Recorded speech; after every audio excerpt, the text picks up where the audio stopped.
Góðan daginn og sæl sem hlustið og horfið. Velkomin að græna borðinu. Það er þáttur umhverfis, loftslag og náttúruverndarmál. Og hann til kominn vegna skorts á opinberri umræðu í fjölmiðlum og bara allstaðar þessi mikilvægustu mál samtímans. Þetta eru stærstu málaflokkarnir af öllum og þá þarf að ræða. Og við erum nokkri gamlir fjölmiðlamenn sem höfum tekið okkur saman til þess að vera með þætti þessi mál og búum til þetta samtal. Fengum hér inni, á samstöðinni með græna borðið og þetta er 7. þátturinn sem við höfum. Í dag eru það vindorkumálin sem eru óvenjulega spennandi og ekki síst á Vesturlandi og við höfum fengið til okkar nokkra góða gesti.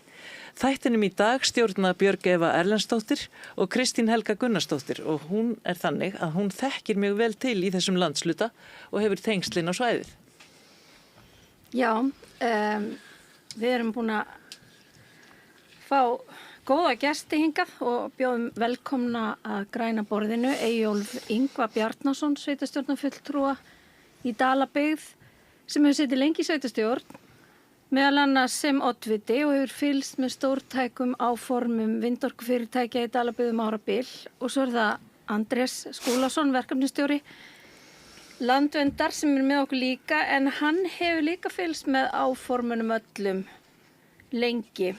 Og öllum þessum vindorku verum hringinn í kringum landið sem ótal fyrirtæki koma að eða allavega nokkur og erlendi, mér telst er ekki svona 42 verkefni sem eru á teikniborðinu og svo er hingað komin Friðjón Þórðarsson, framkvæmdastjóri QR á Íslandi en það er franskt orkufyrirtæki með risavaxin áform vindorkuver vítt og breitt Ísland.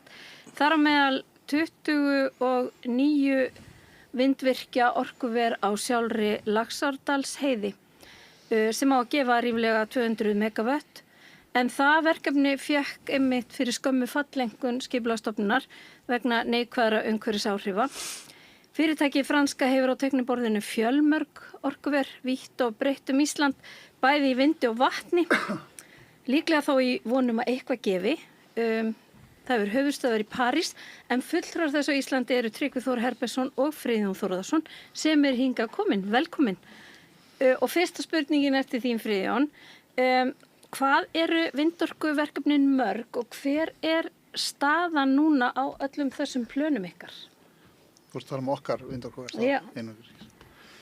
Við erum í dag að þróa 5 vindorkuverkefni. Við fórum uppálega og skoðum, ef ég man það rétt, þá voru 9 samtals. 4 þeirra höfum ekki hafið rannsóknir á, en við erum semst í rannsóknum á 5 vindorkuverkefnum. Og hver staðan á þeim í dag? Þau eru bara í rannsóknum, nema Sólheimar er lengst komið. Það eru búin að skilja inn umhverfismati sem að þínum orðum fekk fallengun og síðan er að fara að skilja inn umhverfismati á Hnotasteini sem er sunnaði Melrakslétta og Hólaheiði. Síðan erum við með Múla í Borgarbyggð og Grímsstaði í Miðalandinu og síðan erum við með Fellshólavirkjun í Húnabyggð. Hvað kostar eitt umhverfismat fyrir svona stórt vindorkuver og hvað tekur það langan tíma?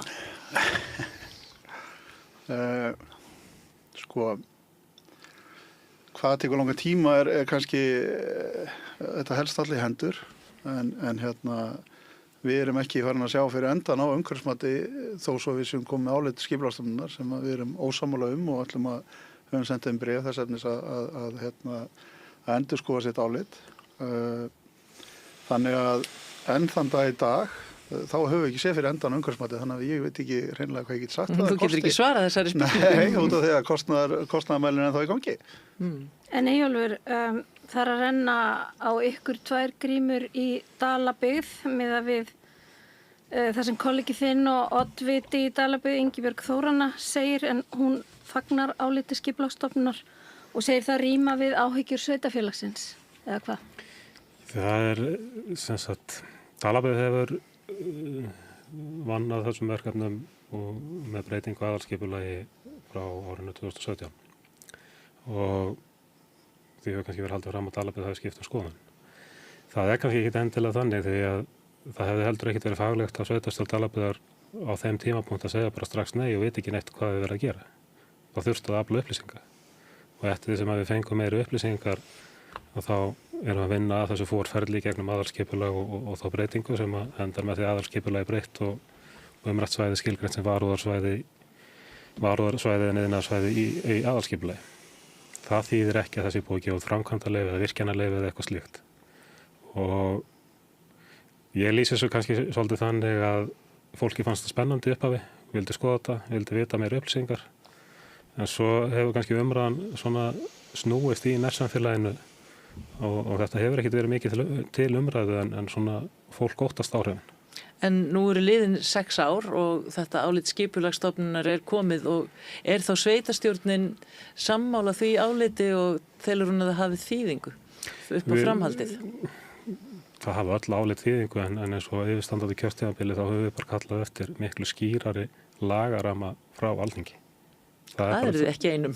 Það er bara svolítið afstæða Dalabyggðar núna og það var starfshópur á vegum umhverfisráðuneytisins sem skilaði skýrslu, var það ekki apríl 2023 og það er nú til dæmis bara talað um það að það þurfa að marka stefnu það hvort að vindorkuver á Íslandi eigi frekar að vera á röskuðum svæðum heldur en að vera að taka opið virkjanasvæðið undir. Þannig að þetta eru allt svona punktar sem að nærsamfélagið hefur verið að bara velta fyrir sér og melta síðust ár.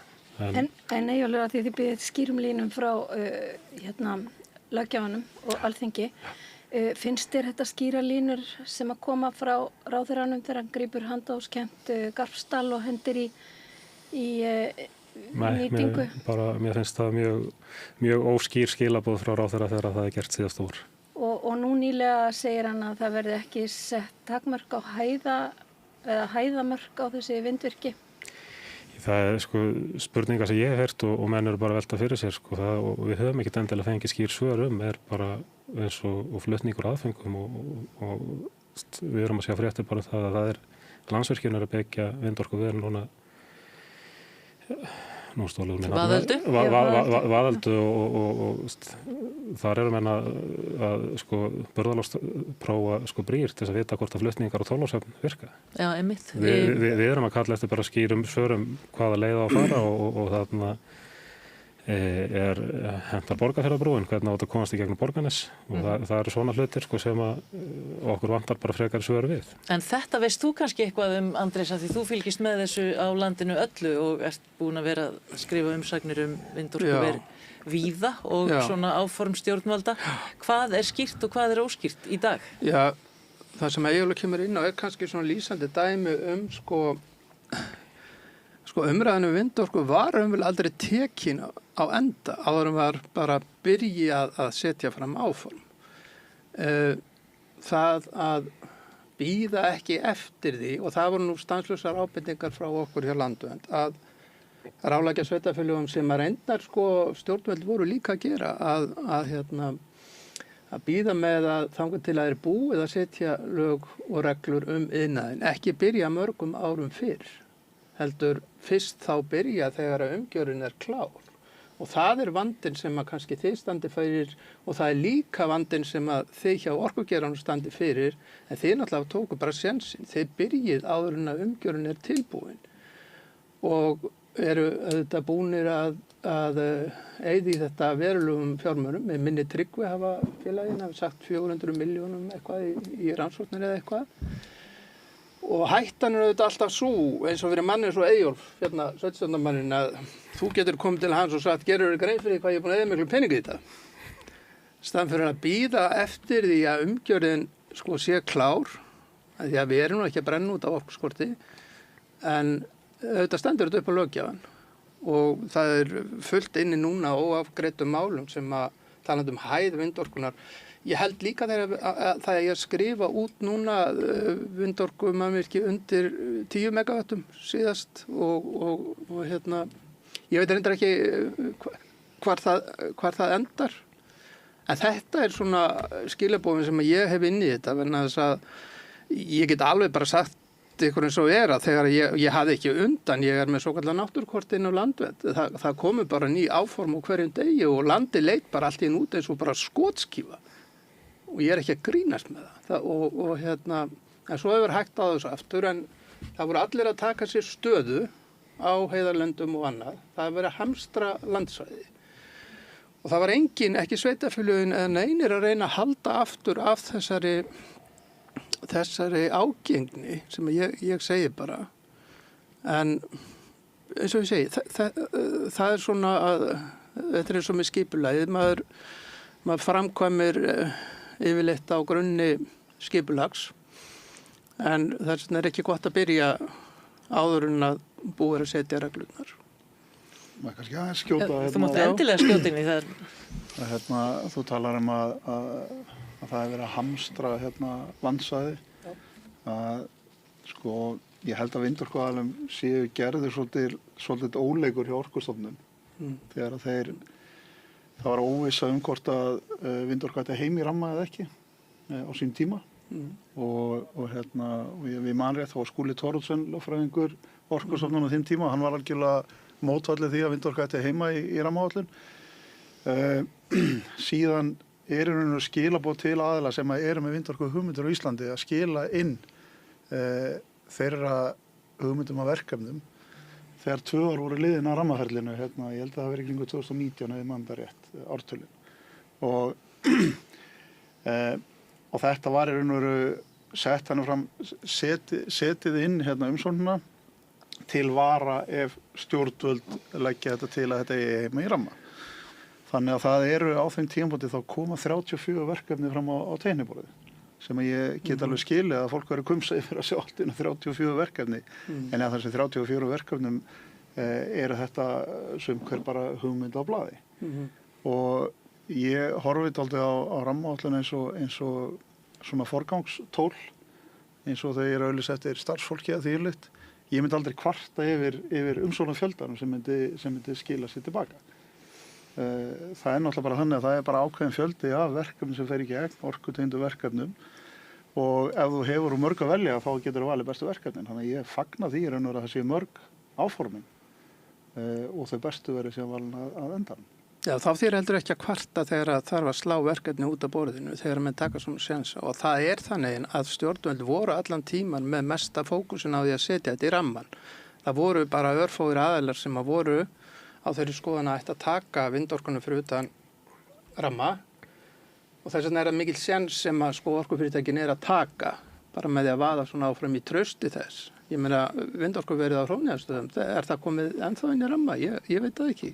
Þeir ætluðu ekki að setja inn í ramma hjá Stormorku, þú eiginlega veist það kannski frekar. Það er ekki inn í ramma. Nei, og þetta eru bara, það gengur ekkit áfram í þessu fyrir að löggjafinn er búin að setja þetta umgjörð. En mér samt, Friðjón, ég er að spekulera inn á því þú segir þetta með að sé eðlilegt að hafa sem flestar hugmyndir og að hafa bara sem mest að velja. En er þetta ekki samt gamla gullgrafara trixið að hafa nógu mikið í gangi, 42 tillögur að risa vindorkuverum í landi sem er stærsti raforkuframleiðandi per haus í heiminum í vatnsorku? Er þetta ekki leiðin til þess að eitthvað gefi? Pínu póker. Nei, ég skil ekki alveg hvað þú ert að tala um að eitthvað gefi. Já, því fleiri hugmyndir, því meiri séns að einhver komst í gegn. Já, það náttúrulega þú ert náttúrulega með forgangstól til þess að einhver verkefni komast í gegn. Og ég vona það svo sannarlega að einhver verkefni komast í gegn út af því að sannarlega vantar okkur orkuna heima fyrir og til frambúðar. Þannig að, en ég vil frekar fá velja úr 42 verkefnum fyrir þau 3 sem komast í gegn eða 4 eða 1 eða hver svo sem endatalan verður, heldur en að fá bara velja úr 7. En þar greinir okkur á, okkur vantar ekki orku, myndi ég halda fram. Og þar að aukjörlega áður en við fyrir að fórna dýrmætum votlendum sem að flest þessi verkefni eru nú á, að þá þurfum við kannski að fá að eiga samtali um það hvort að þetta er raunhöfu valkostur og ég held að þjóðin hafa aldrei fengið að tala um það hvort að yfirhöfu vindorka er valkostur á Íslandi.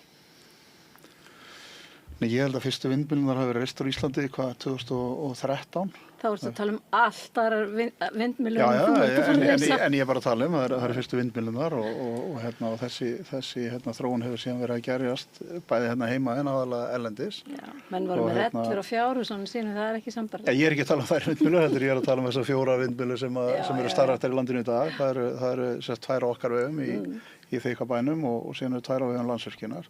Það svona er vísirinn að því sem er að fara að koma og þó svo náttúrulega að tækninu fleigi fram sem betur fer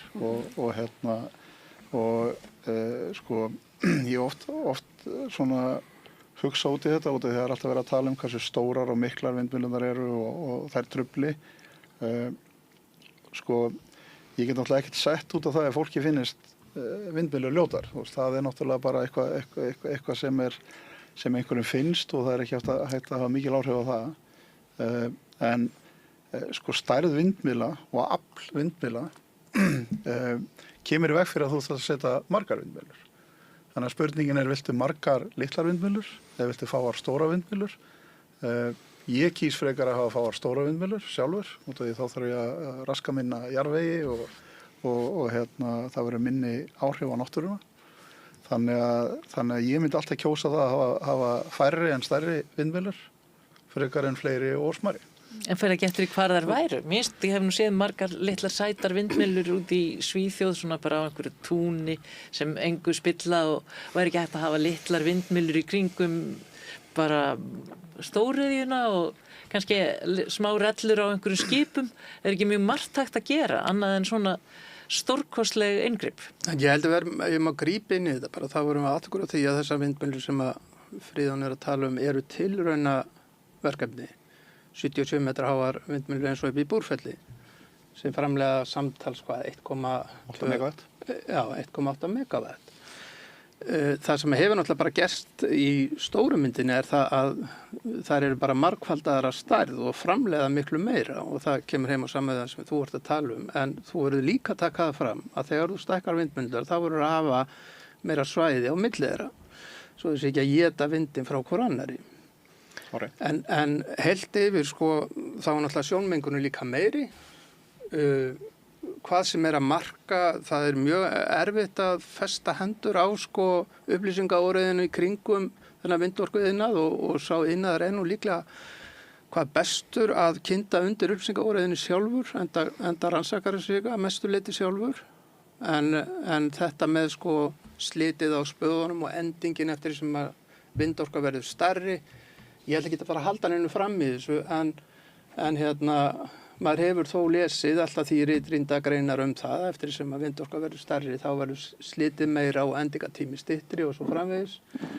Við búum við náttúrulega ekki við veðurfar hér eins og suður undir Miðjarðarhafi þar sem er bara stöður jafn vindur heitur. Við búum hérna við veðravíti stóran hluta úr árinu og vindorkan þolir það sem hún þolir vest í veðurfarslega eru einmitt breytild vindafar, það er frost og mikla breytingar á hita, það er úrkoma af öllu tagi, ísing og svo framvegis og svo þetta brjálaðarok sem að fylgir auki og það styttir líftíma hverja vindmyllu. En nú eru þið orðnir mjög sérfróðir. Já, en þetta er bara svona en mig langar að þú varst að tala um brýr og vegi, Eyjólfur, og allt þetta sem fylgir út af því að þetta er svo stórt og svo mikið og ég er bara búin að sjá fréttir hvað þarf til þess að koma upp þessu vaðölduveru og það er tiltölulega slétt braut þannig austur og nýrvegur lagður og allt þetta. Hvenær ætti að klára svona mál áður en þú ferð að reisa vindmyllugarð og hver á að gera það og hver borgar kér? Ég veit, þetta er örugglega ekki rétt franska. Mér minnir að sko framkvæmda aðili að borga alla þessa ekki að alla leiðina frá höfn að myllu auka kostnaði, ég veit hvernig er þetta reiknað? Er þetta ekki flutt á þjóðvegunum? Friðjón svarar því betur en þarna Friðjón eftir að fara að laga Borgarfjarðarbrúna ég bý nú í sveitafélagi og Dalabyggð það sem ég held kannski helstu fréttirnar undanfarin ár hafa verið ástand vega í Vesturarvegur og leiðinu vestur á Firði sem að þeir eru bara ónýtir Nefnilega, og þeir eru nú svolítið ónýtir vegna annara verkefna sem eru fiskeldi og flutningur á ferskum fiski vestan af fjörðum. Já, og það eldi borgaði ekki fyrir það tjón á vegunum. Nei, en veginn eru ónýtir samt sem áður og það búið að vera í einhverju spóslum en þarna við erum það eins gott að tryggja þetta við erum meira í því, hefum meira verið að vinna í því í Dalabyggð síðustu ára að vegagerðin hefur meira verið að vinna í því þar að endurheimta malarvegi með því að hakka upp slitlag bara vegna öryggisástæðna, þá er betra að sé malarvegur aftur. Í alvöru? Já. Það er ekki góð staða. Þú talar nýlegar klæningar bara líka. Í þetta er nú heilt yfir, bara Vestfjarðavegur er að stórum hluta til, þetta er bara gamall vegur sem er fyrst sett einbreytt slitlag ofan á og svo er því klint út í tækjápi, vegurinn er ekki byggður upp. Svo hafa bara flutningar á landi margfaldast á síðustu 10-15 árum og bara vegakerfið hefur ekki þolað þennan aukna flutning.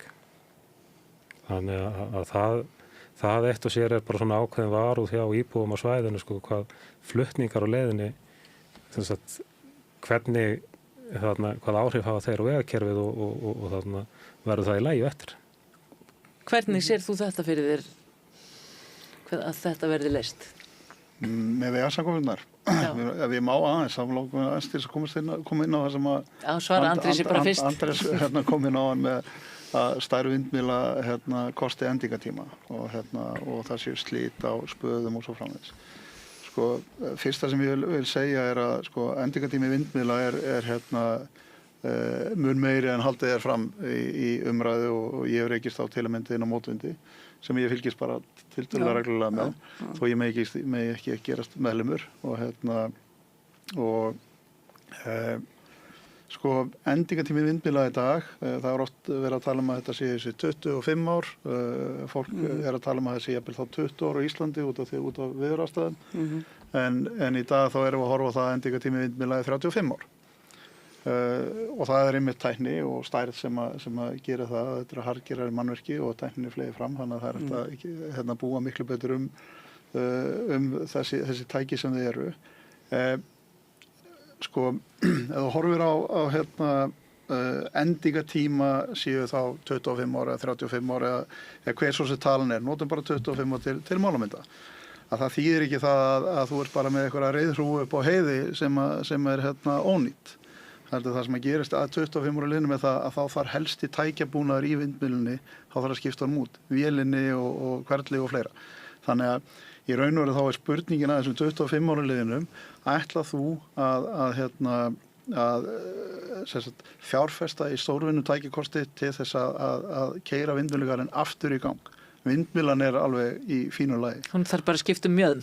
Já, það er dálítið staðan, Og þetta er mjög kostnaðsöm aðgerð og spurningin er þetta aðgerð sem aðilinn vill leggja út í, eða vegferð sem aðilinn sem er ekkert að vill leggja út í og líka ef ég man þetta rétt að þá er orkuleyfi frá Orkustofnun bundið til 25 ára, ef ég man þetta rétt, allar með vindmyllum okkar Þykkvabæ. Og þá er spurningi hvort að Orkustofnun muni síðan þá framlengja leyfið ef það er kosið að halda vindorkumannvirkjunu áfram gangandi og þá náttúrulega líka leigusamningurinn síðan þá gildandi. Síðan að því að sjálfsögður með lengri spaða og meira umfangspaða að þá tæra spaðar meira. En ég held að ég og Andrés hefur mjög mismunandi skoðun á hvað tæring spaða er og ef ég man það rétt að þá satt ég nú einmitt einhverja skoska ráðstefnu þar sem að mótvindur var með á netinu og þar voru 3 aðilar frá Noregi einhverjir sem voru sérfræðingar eða töldu sig sérfræðingar sem voru að tala um að þetta væri einhverjum 64 kílógramm sem myndi kvarnast af vindmyllu spöðum á einni vindmyllu sem er náttúrulega bara fullkomlega afsannað. En ekki tala um örplast og tæringu spaða meira. Nei, við erum bara ekki að fara þangað. Ég er bara að segja það. En ekki gera það út af því að hann ætlaði að svara spurningunni um hvernig hann ætlaði að bjarga vegakerfinu. Ég ætlaði einmitt að segja að það sem að gerir þegar þú ferð inn á mótvind sem þá og lest þar ástæðan fyrir því að fólk er að fabulera þessi mál, það er að sækja sér upplýsingar hvaðinn af. Vantrausti liggur í því að vindorkuiðnaðurinn er að rannsaka sig rosalega sjálfur. Hvernig stendur á því að við getum bara ekki fengið á einum stað upplýsingar frá einhverjum hlutlausum aðila hvernig þessu háttar, svo menn þurfi ekki sífellt þá að vera að geta í eyðurnar. Því ekki til að dreifa. En sko, Friðjón alls ekki rétti maður til að spyrja þetta. Nei, ég að segja það bara. Ég rannsaka bara sjálf á mig. Já, ég meina þetta vandinn, sko. Ég meina og þá fer trúveruleiki. Þetta vandinn. Nei, þegar ég tek Panodil töflu þá ímyndaði mér að Lyfjastofnun og fleira aðilar sé að sinna sínu verkefni að árinni borða lambakjöt og þá veit ég að MAST er búin að sinna sínu verkefni og alveg eins með Íslandi að þar með fjöldamargar stofnanir sem koma að því að gagnrýna og sína þessu aðhaldi og það bara alveg virkilega mikið aðhald sem að aðilum í orkugeranum sýnt. Þannig ég er alls ekki sammála því að hann rannsækir sig sjálfur.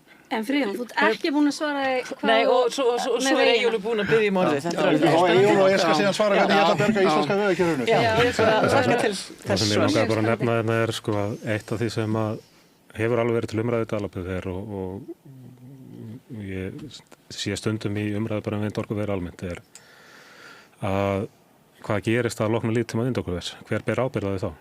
Er virkjanaðalinn farin í burtu eða ber hann einhver ábyrgð þegar vindorkuverið farið í burtu? Og í því sjónarlið langar mig bara að benda á og ég hef í gegnum störf minn sem kjörinn fulltrúi Dalabyggð á hlut í Sorpurðun Vesturland sem einhver urðunarstaði í Fíflholtum og þar er löggjöfin í kringum urðunarstaði bara svo að þetta fyrirtæki það er bara skylt að leggja til ákveðna peninga í varúðarsjóð sem að má ekkert nota og þeir eru ætlaðir til þess að reka og vakta urðunarstaðin að líftíma svæðisins lokna. Er eitthvað svoleiðis þetta er svona eitt af þessum sjónarmiðum sem við höfum kallað eftir sko. Og ekki fengið svör við? Já, sko, ég ætlast ekki til þess að Friðjón svari þessu því að þetta er bara eitt af því sem löggjafinn þarf að taka afstöðu til varðandi. Mér finnst nú eiginlega að Friðjón geti alveg svarað þessu því þetta er svolítið eins og þú uppbættir sig. Já, bara hver á að sko ef að vindorkuverið á ekki verið notkun eftir þegar líftíma þessu lokið, þá verður ekki skipt mjöðmina og það þarf að fjarlæga það þarf bara að grafa það. Já, hver á að bera ábyrgð á því? Honum er það óheimilt. Það er þannig að maður myndi ímynda sig það að sko í einhverjum af leigusamningum okkar erum við bara hreinlega með þetta skrifa í leigusamninginu að það okkur ber að fjarlæga og útvega tryggingu í tilfelli ef vindorkugarðurinn kemur að notkunar endingu. Er það ekki í öllum samningunum? Nei, það er ekki í öllum samningum út af því að þetta var bara hreinlega ekki hlutur sem var eitthvað verið að hugsa sérstaklega út í á sín tíma. Hvað fólk er lengi að hugsa? Við erum átt okkur því að sko fyrstu leigusamningarnir eru gerðið 2018 og 2019 sko. Alveg sama. Og þetta var líka eins og Eyjólfur kannski segja, þetta hafi verið löggjafans að komist líka reglugerð. Við byggumst alltaf við því og alltaf þegar við hófum samtalið til að mynda við Dalabyggð að þá var þetta alltaf rætt að fyrir framkvæmdarleyfi að þá er það skilist við að það er lögð fram trygging fyrir því að mannvirki er fjarlægt á kostnað þess sem er að nýta þessa aðstöðu og sérst á vindorku aðilinn og mér finnst bara mjög eðlilegt að þetta sé inn í slíkum samningum að sjálfsögðu. Já, það hlýtur bara að vera.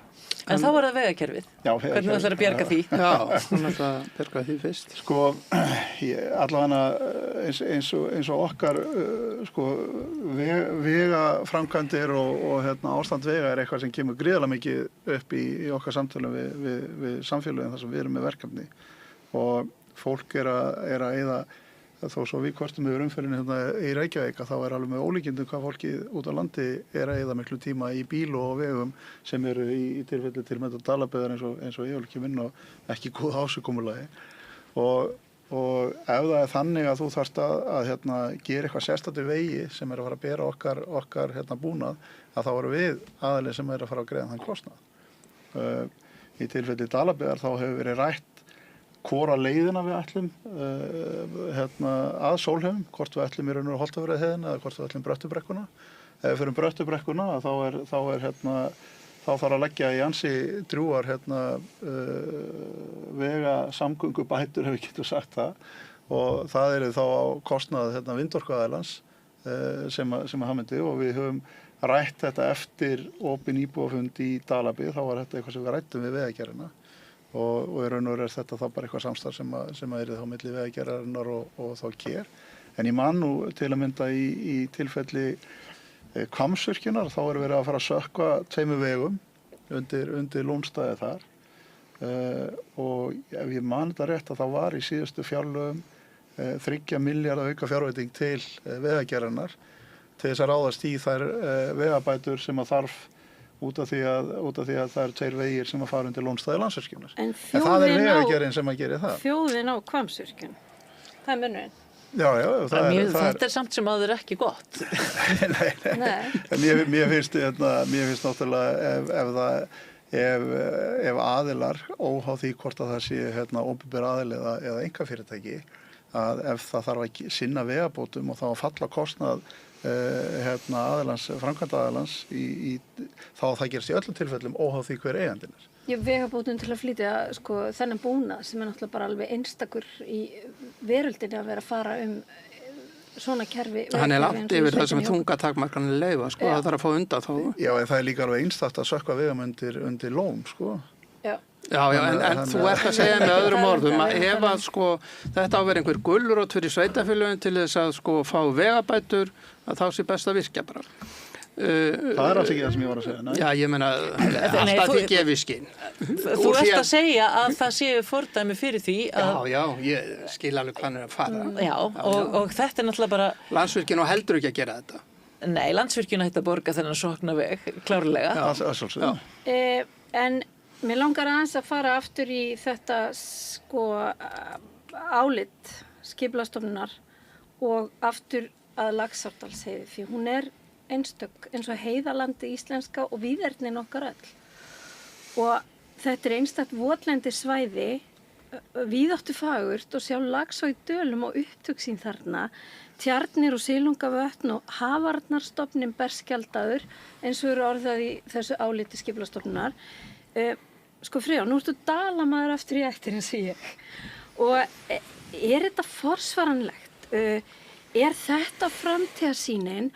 Og er þetta stóri metnaðurinn fyrir unga fólkið og þá sem erfa land og fyrir sveit forfeður okkar? Nú spyr ég þig bara, af því ég veit að svo margir sem eru með þessa spurningu á vörunum. Svo háfleig. Já, þetta er íslenska. Já, það er rétt. Ég held að ég veit svo mikið að ég þannig að hvaða dóma það hvort ég megi kalla mig Dalamann. Þú mátt kalla það Dalamann. Leifi veit. Hversti líka. Já, ég líka. Og ég er nú bara alveg hreinlega uppið ágæti dalana að dalinni séu það eru upp á endir alls á Íslandi og ég tel að verkefni hann á Laxárdalsheiðinni eins og Sólheimar eru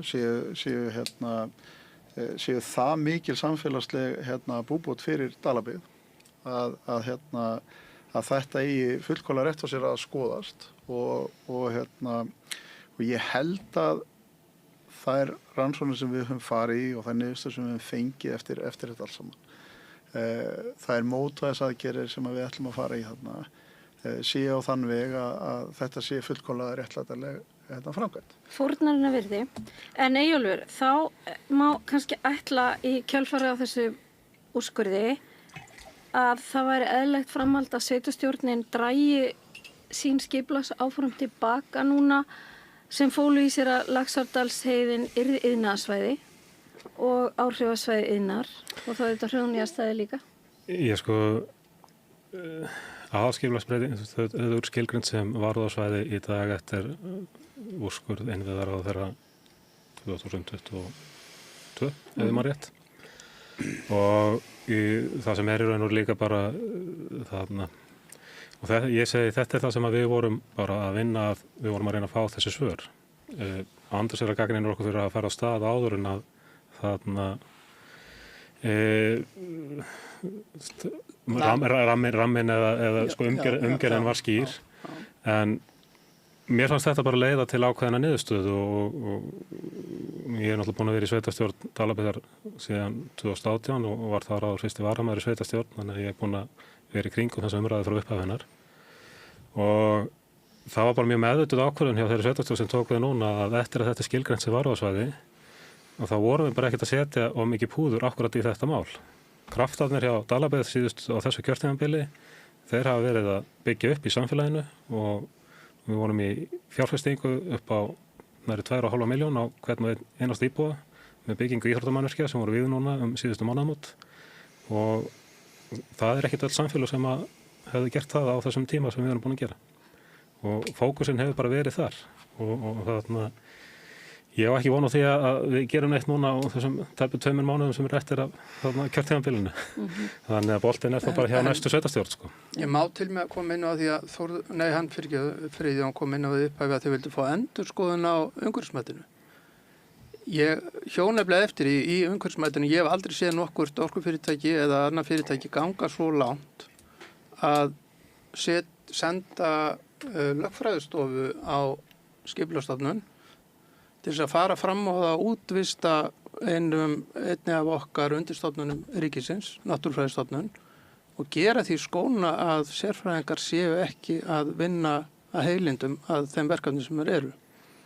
Af því að þeir voru sannarlega hankaður á því að hafa ekki gefið upp nægilegar upplýsingar hvað varðar haförnin og ég veit einlega ekki hvernig þetta er í huga að það veri einhver önnur niðurstaða úr og þið ætlið að fá að panta hverjir eigi að rannsaka. Viljið þið hlutlausa rannsókn eða viljið þið fá að rannsaka ykkur sjálfur bara áfram út í eitt? Sko, fyrst vil ég nú segja það að þú talar það við hefum ekki veitt upplýsingar. Við erum búin að veita allar þær upplýsingar og langtum frekar upplýsingar en upphaflega var gengið út frá að ættum að veita. Það verður að ganga eftir þeim.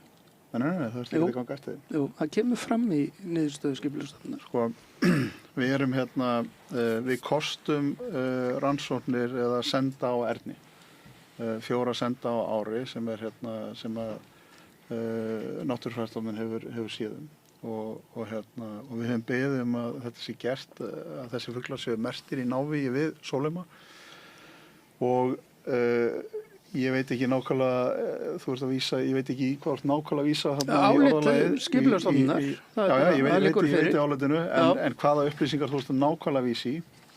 En við veitum það að við veitum allar þær upplýsingar sem að þurfti að veita.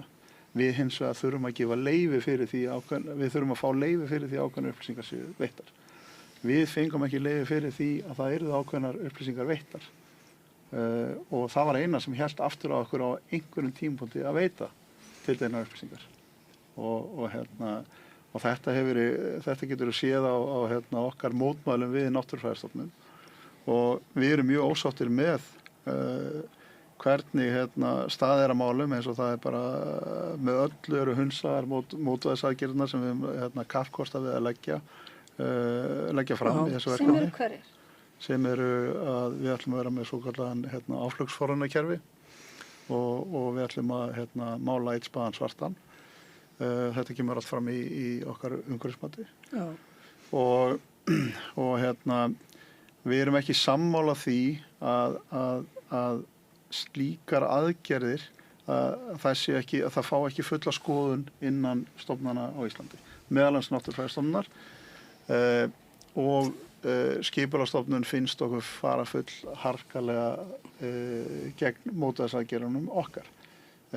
Ég ætla hins vegar að reyna að tjá mig sem minnst efnislega það sem kemur fram í áliti Skipulagsstofnunar. Já, ég veit líka alveg hverju.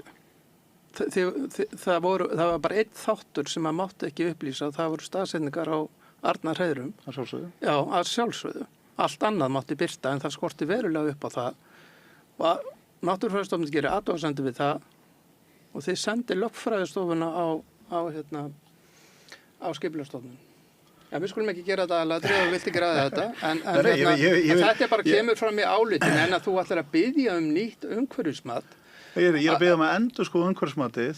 Ég er ekki að biðja nýtt umhverfismat. Og þessi flugforðunartækja, ég má bara halda áfram. Já, fyrir keðu. Sko, flugforðunartækin sem að þú ert að tala sko, talandum að fá staðfestu á heimildum. Þið byrjuðu að tala þetta fyrir 4 ára síðan. Ég fór að leita uppi út allt erlendis. Hvað mörg vindorkuver búin að taka þetta í notkun? Það kom alltaf bara sama svarið, þeir eru að gera tilraunir og reyna að þróa þetta í Smöla, sem er náttúrulega þekktast að dæmi með svörtuspaðana. Nema hvað, þessi flugforðunar græjur sem að þeir eru að segja, það sé búið að finna bara lausn á öllu, þetta er sannarlega þróun. Ég ætla ekki að gera lítið úr því. En þegar ég hef samband til Noregs eða víðar, þá er bara hvergi búið að taka þetta í notkun almennt yfir línuna. Og þeir talið alltaf eins og þessi orðin veruleiki.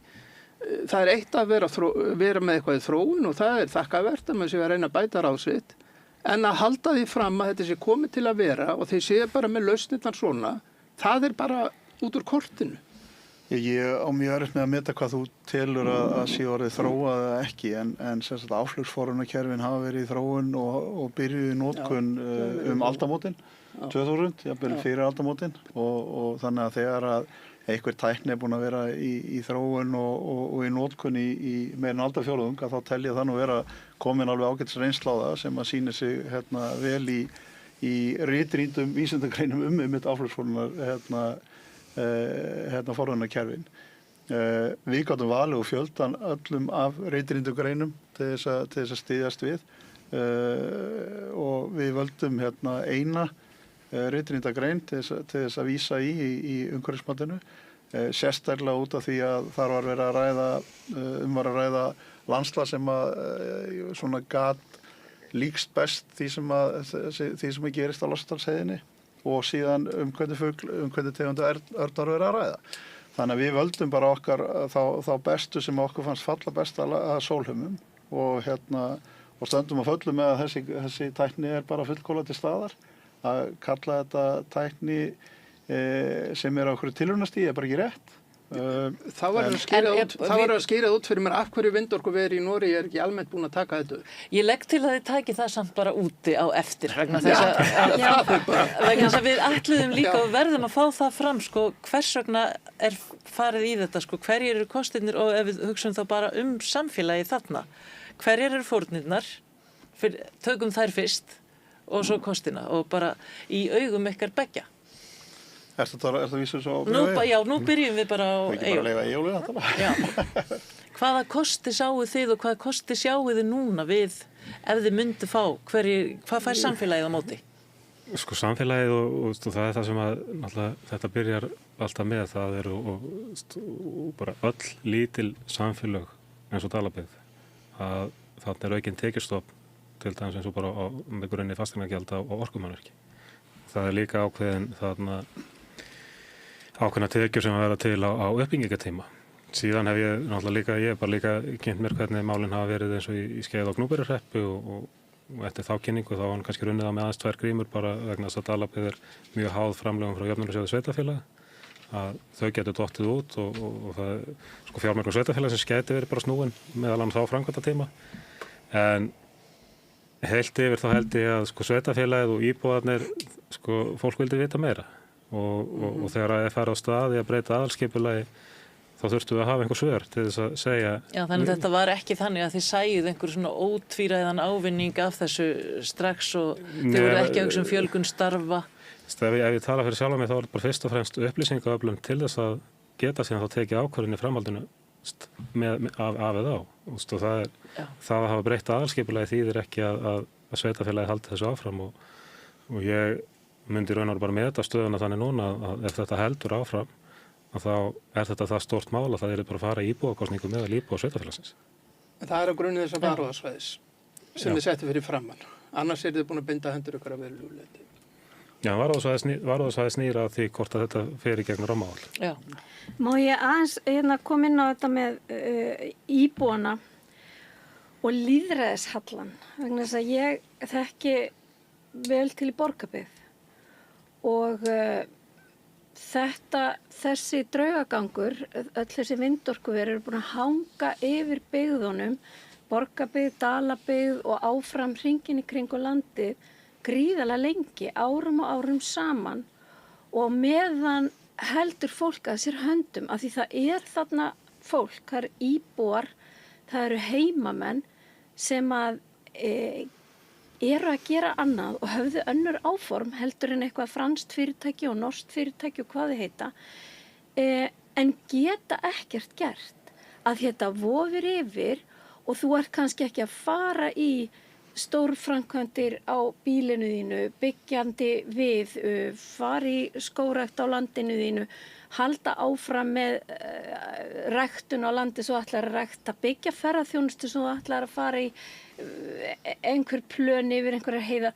Allt þetta er á ís og búið að vera hjá fjölda mörgum sem ég þekki þessi persónuleg tilfelli út allt, árum og árum saman. Og þetta er gríðarlegur lýðræðishalli af því að það er einhver störukeppni að skipulags eða sem sagt sveitarstjórnirnar standa og horfa á löggjafann og bíða eftir regluverkinu. Og á meðan líður fólkið, skiljiði mig. Ég skil alveg hvað þú ert að fara en ég ætlum alltaf að vitna í íbúakönnun landshlutanna sem er framkvæmt reglulega og samkvæmt henni ef ég mann niðurstöðu síðustu íbúakönnuna rétt þá er nú bara ánægja með íbúalýðræði hvað mest í Dalabyggð á landinu öllu. Þannig að með tilliti til þessara aðstæðna. Bara í heildina bara. Heildina tekið. Heildina tekið sko þannig að við höfum veitt umsagnir sem að ég er ekkert endilega sem að Friðjón hafi verið sammála Dalabyggð núna síðust árin og ég held að hann hafi ekkert endilega verið ánægður með Dalabyggð en það hefur engin íbúi í sveitarfélaginu komið að máli við mig og sagt að við séum að veita ranga umsókn. Nei, það er nú bara, ég segi nú bara húrra því að það er ekki allstaðar þannig. Það er mín upplifun að tala núna síðustu þá. Já, í aðdraganda þess álits Skipulagsstofnunar. Það er náttúrulega mikilvægt en það er þið hefur tilhneigingu til að svara öðrum spurningum en þið eru spurðir að... Já, ég fannst þetta var ekki þannig. Það er ekki eðlileg umræða þetta. Jú, ég hugsa það. Þetta ekki vera það sem ég var að tala En eigum við að halda okkur við þessar... En ég skal taka síðan ég veit bara ekki til þess að það séu nein verkefni í Dalabyggð sem eru stopp út af þessum áformum fyrir hugðu áform. Þá kalla ég bara eftir að fólk með aðra drauma, vonur og þrár í kringum Hróðnýjarstaði og öll þessi vindvirki sem er að rísa haldi ekki að sér höndum. Það hefur allavega ekki komið að máli við mig. Nei. Ég held líka litlu samfélagi með fólk erfiðar með að tala upphátt. Er það ekki þannig? Það kemur hins vegar, ég get sagt þér það Eyjólfur, inn að borð til okkar, íbúar hafa umtalsveit mikið samband við okkur og það er ekki bara út af hjá honum Friðjóni, heldur ekki síður á Hróðnýjarstöðum, þar sem að við getum alveg sagt að það sé ekki yfir vafa hafi hvernig var staðið að kynningu á því verkefni og fólkinu líður þar meðan áformin eru uppi eins og þetta sé bara að skella á og svo er svo merkilegt við það verkefni að ennþá standa upp í rannsóknarmöstur þar sem voru sett upp 2018 sem eiga standa í 2 ár. Þau voru farin. Öll. Já, þau eru farin. Það var að kröfu Dalabyggðar eftir mikið argaþras að það er búið að fjarlægja þau. Og pældi þá í því að rífa niður heilt vindorkuver að meðan menn þurfa að standa í áralöngu þrasi við að rífa niður eitt svona prjón. En nú líður mér eins og ég sé íbúi í Dalabyggð og viti ekki hvers vegna ég ætti að fá vindorkuver eða hvers vegna ég ætti ekki að fá það. Og þátturinn er bara næstu því búinn. Þannig að eru þið núna til í að svara spurningunni hverju fórnar þetta svæði og samfélag, númer 1, hvað vinst? Og ekki að horfa aftur í tíman, heldur bara núna. Af hverju ætti að fara í þetta vindorkuver og af hverju ætti ekki að gera það? Og aftur Eyjólfur. Seldu verkefni. Verkefni myndi klárlega fórna landslagsheild og einhverjum slíkum hlutum og þarna því sem að fólk vill sjá og slíkt. Hver er ávinningurinn? Ávinningurinn er væntanlega auknar tekjur sveitarfélagsins sem fór með fasteignagjalda. Ég er ekki viss um að það verði svo miklar aðrar tekjur vegna starfsemi því að þetta er ekki mörg ný störf inn á svæði nema þá akkurat á framkvæmdatíma. Því að þarna, það hefur verið talað í sumum verkefni sem ég hef heyrt af að þetta séu 20-25 ný störf inn á svæði en svo hef ég heyrt kannski 1-2 þjónustöð eða eftirlitsstörf þannig að við erum allan vara á því og þannig að það er sjónarmið út af fyrir sig en þarna síðan bara kannski almennt í umræðu eins og vindorkuver og bara skoðanir fólks almennt og ég ætla bara að leyfa mér að segja hérna sko oft á tíðum með gagnrýnin á það hvað þarna sveitarfélög að gera og sveitarfélögins okkar að gera. Hún kemur frá þarna þá dalamönnum og ég ætla að segja svona hérna, skilgreint hugtak fyrir nokkrum árum, það eru hérna hálfbúar. Það eru hvað? Hálfbúar. Þetta er ekki fólk með fasta búsetu í sveitarfélaginu. Þetta er kannski fólk sem á ættartengsl eins og Friðjón í Dalina hefur alist þar upp og þegar kemur að umræðu atvinnuuppbyggingu eða eitthvað slíkt, og nú er ekkert endilega að tala vindorkuver, bara alla aðra, allt sem er nýtt inn í sveitarfélagið, þá er það alltaf veröldin sem var, sem á að vera. Og það er stundum bara eins og samfélag út á landi, þau megi ekki þróast áfram. Það er veröldin sem var, sem á að gilda. En er þetta ekki svolítið svona þessi lattilepjandi kenning, sko, þú veist, hérna, að því að sko veröld sem var kannski ekki alveg máli heldur að breyta ekki landi framtíðafólksins í iðnaðarsvæði? Eyjólfur, ég verð að Nei! Verður hvað? Ok, stutt. Já, ég verð að fá að koma inn í þetta því ég held ég viti hvaða hérna, þú ert að ávarpa þegar ég kom að vindorkuverinu eins og Hrónýjarstöðum. Áttu á því, ef þú ætlar að tala þetta fólk eins og einhverja fjárbúa, þarna hefur fólk búið mann fram af manni. Ég veit vel að þetta fólk ég talaði allt þetta fólk. Já, þá getur ekki talað þetta fólk eins og þetta sé einhver fjarski. Ég er ekki að tala þetta tiltekna fólk, ég er bara að tala Nú viljum við heyra í Friðjóni. Við verðum að hleypa Friðjóni. Alltaf Friðjóni að lóka það. Já, hann ætlar að svara þessu. Ég verð að fá að vita það áður en ég kýs þetta vindorkuver. Hverjir eru kostirnir og hverjir eru gallarnir. Og svo fannst mér þessi ræða hálfbúana mjög athyglisverð og ég er sjálf mjög stoltur hálfbúi. Já, þetta var hálfbúi, ekki fjárbúi. Og ég hef aldrei heyrt það fyrir mér það bara svolítið skemmtilegt. Ég get kannski aðeins komið inn á þetta. Ég er hálfbúi annar staðar á landinu og Laugarvatni og þar átti að fara í framkvæmdir í sveitarfélaginu sem að við hálfbúarnir vorum ekki ánægðir með og við vildum veröldina sem var.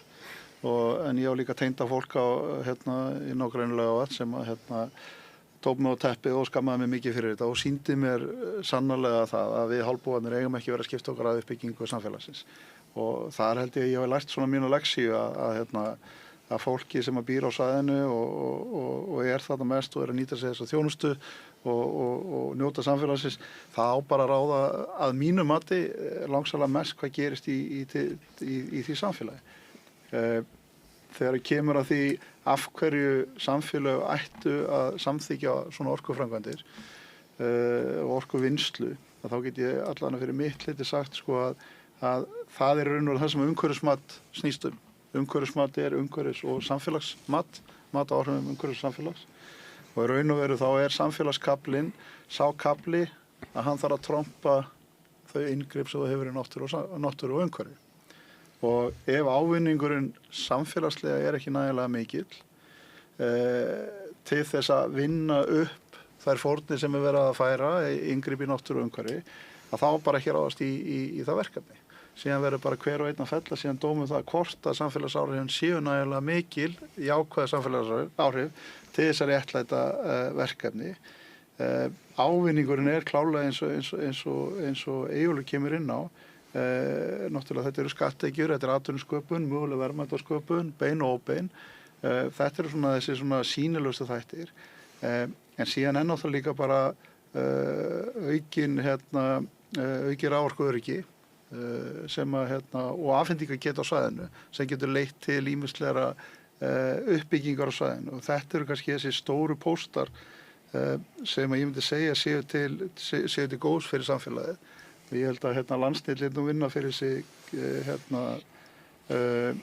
skýrslu áhrif þar sem að afhendingargeta er á orku versus þar sem hún ekki til staðar. Og nú man ég ekki alveg nákvæmlega hversu aftarlega þið fór, ég held að þetta hafi verið á 25 árum að það var launavöxtur svæða sem höfðu afhendingargeta á orku, mun meiri heldur en þeirra sem höfðu ekki. Og ég veit ekki til þess að fólki í Dalabyggð sé að framleiðin orku í dag og hún er allan þá mjög lítil. Þeir nota líklegast meiri orku en að þeir framleiða. En þessi orka verður ekki notuð þarna. Jú, Við erum ekki búin að tala í hvað hún á að fara heldur. Jú, orka ferast alltaf stystu leið, að sjálfsögðu. Hvert vill þetta franska fyrirtæki fara með þessu orku? Við náttúrulega ráðum ekki hvert orkan fer. Nei, akkurat. Við erum náttúrulega bara, það er aðalega sem kaupa orkuna. Peninga fyrir og þeir eru ekki einu sinni hábúar. Nei, ég er bara eins og Eyjólfur sem ef hann er með kúabú hann framleiðir mjólk. Hann ræður ekki hvera neytir mjólkurinnar sem hann framleiðir.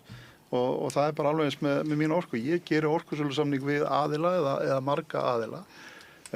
Hvort svo sem að það getur verið mjólkursamsalinn í Búðardal, það getur vel verið á þessi hún eða róbóta bíli eða hvað það er. En snýst þetta samt ekki svolítið grundatanga þess að vetnisvesmiði sem þið eru að spekulera í? Bara alls ekki.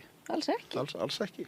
Það er náttúrulega tilvalinn staði fyrir orku að fara niður í grundtanga og en aftur, raforka ferast alltaf stystu leið.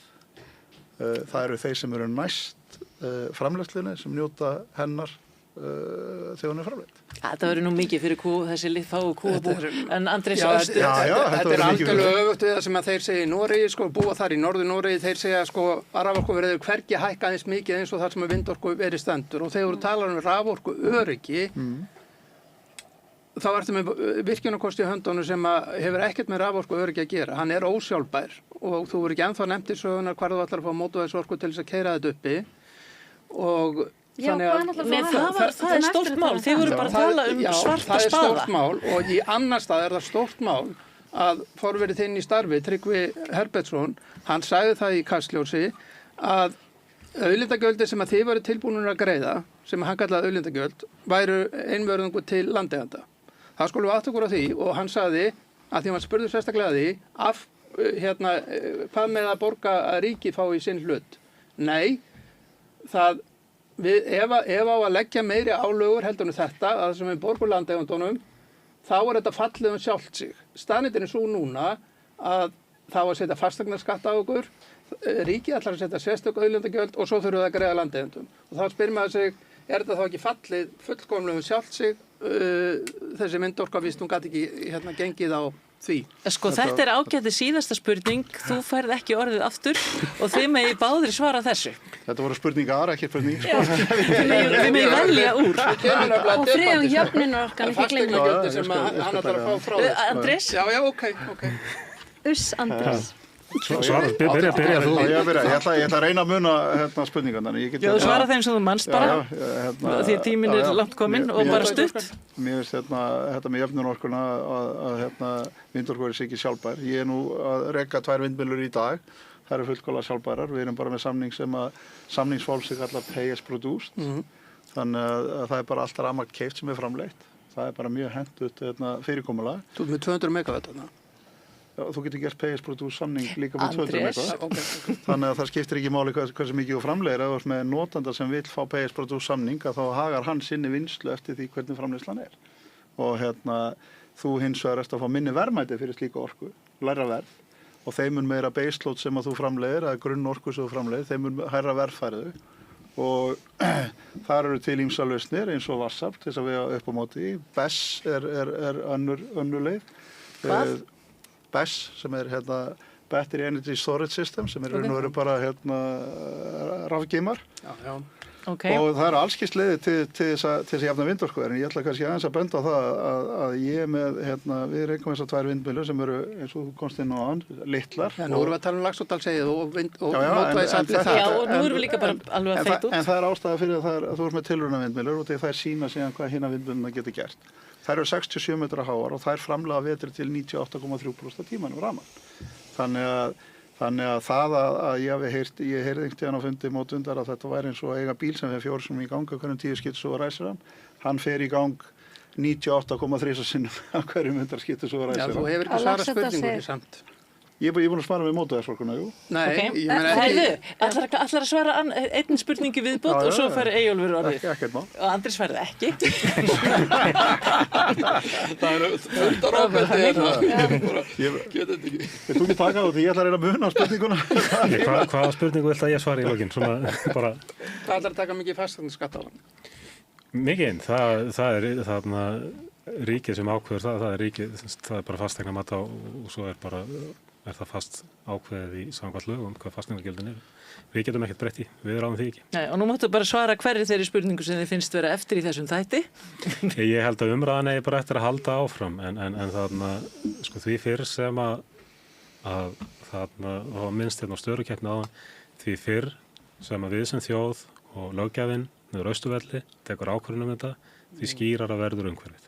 Það stendur svolítið upp á stjórnvöld. Og það hefur gert það í mörg ár. Já, þetta kom út úr þessum þætti og ef þú ætlar ekki svara meira, þá förum við bara, ætlar að svara meira? Ég get svara öllu sem þú vilt, sko. Nei, ég hef ekki fleiri spurningar.